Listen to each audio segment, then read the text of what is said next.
Ahmet'in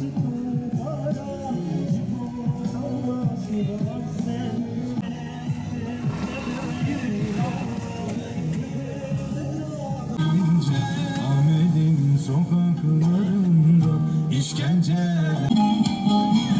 Can dediğin nedir kardeş Allah?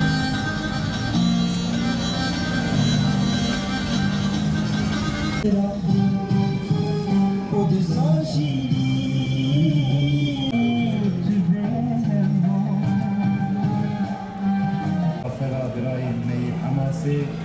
شو لشكري قصة aytaçlar gibi Yasin gibi işkenceler görmeyince can dediğin nedir böyle?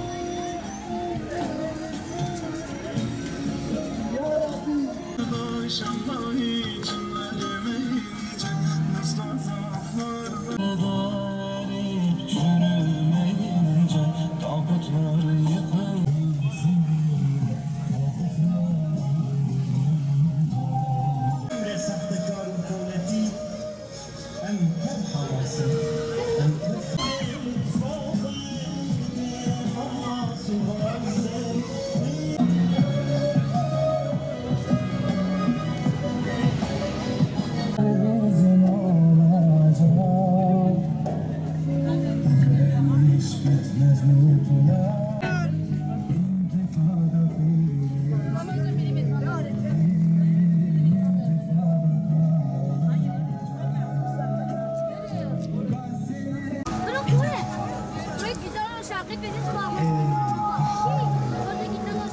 Bizler Hüdapar Gençlik Kolları olarak, Hüdapar Batman İl Gençlik Kolları olarak her sene düzenlediğimiz fotoğraf sergisini de bu sene açmış bulunmaktayız. Fotoğraf sergimizin teması her sene 6-8 Ekim şehitleriyle alakalıydı. Fakat bu sene ek olarak da Gazze şehitlerini de bu sergimize ekledik. Zira 6-8 Ekim şehitlerimiz Yasin Börü ve arkadaşları nasıl mazlumcana şehit edildiyse, sivil halktan biri olarak nasıl şehit edildiyse aynı şekilde Gazze'deki şehitlerimiz de bizim kardeşlerimizdir. Onlar da mazlumane bir şekilde şehit edildiler. Bu konuda Yasin ve arkadaşlarını anarken Gazze'li şehitlerimizi de unutmadık. Onlar da bizim kardeşlerimiz, onlar da bizim şehitlerimiz.